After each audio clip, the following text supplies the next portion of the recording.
ஒரு முக்கிய செய்தி கிடைத்திருக்கிறது, என்னவென்று பார்க்கலாம்.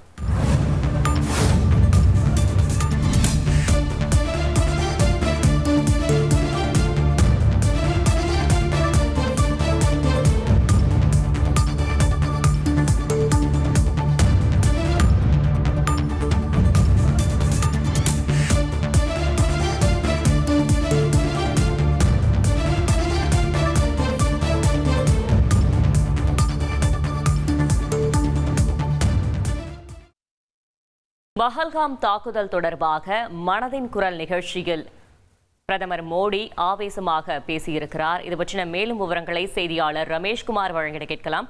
ரமேஷ்குமார், வணக்கம். மேலும் தகவல்களை சொல்லுங்க. பஹல்காமில் நடைபெற்ற பயங்கரவாத தாக்குதலின் படங்களை பார்த்து ஒவ்வொரு இந்தியரின் ரத்தமும் கொதிப்பதாக பிரதமர் மோடி வேதனை தெரிவித்திருக்கிறார். தனது மாதாந்திர மனதின் குரல் நிகழ்ச்சியில் உரையாற்றிய பிரதமர், என்னோட பிசினஸுக்கு ஜிஎஸ்டி நோட்டீஸ் வந்திருக்கு பாரு. உடனே ஜிஎஸ்டி எக்ஸ்பர்ட் பேசு. உடனே எப்படி கிடைக்கும்? பாஸ் வாலா பி தி பாஸ். மோடி தன்னுடைய உரையின் முதல் அம்சமாக இந்த ஜம்மு காஷ்மீரில் பஹல்காம் பகுதியில் நடைபெற்ற பயங்கரவாத தாக்குதலை குறிப்பிட்டு பேசினார். குறிப்பாக பஹல்காமில் நடந்த பயங்கரவாத சம்பவம் நாட்டின் ஒவ்வொரு குடிமகனையும் காயப்படுத்தி உள்ளது. பாதிக்கப்பட்ட குடும்பங்களுக்கு ஒவ்வொரு இந்தியரும் தங்களுடைய ஆழ்ந்த அனுதாபங்களை தெரிவித்துக் கொள்கின்றனர்.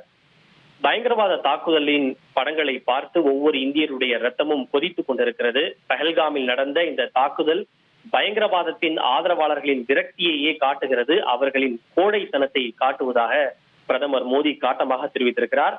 காஷ்மீர் மீண்டும் அழிக்கப்பட வேண்டும் என்று பயங்கரவாதிகளும் பயங்கரவாதத்தின் மூளையாக செயல்படுபவர்களும் விரும்புகின்றனர். எனவே அவர்கள் இவ்வளவு பெரிய சதி திட்டத்தை நிறைவேற்றி இருப்பதாக குறிப்பிட்டிருக்கிறார். குறிப்பாக காஷ்மீரில் மீண்டும் தற்போது அமைதி திரும்பிக் கொண்டிருக்கிறது. பள்ளிகள், கல்லூரிகள் ஒரு துடிப்பான நிலையில் செயல்பட்டுக் கொண்டிருக்கிறது.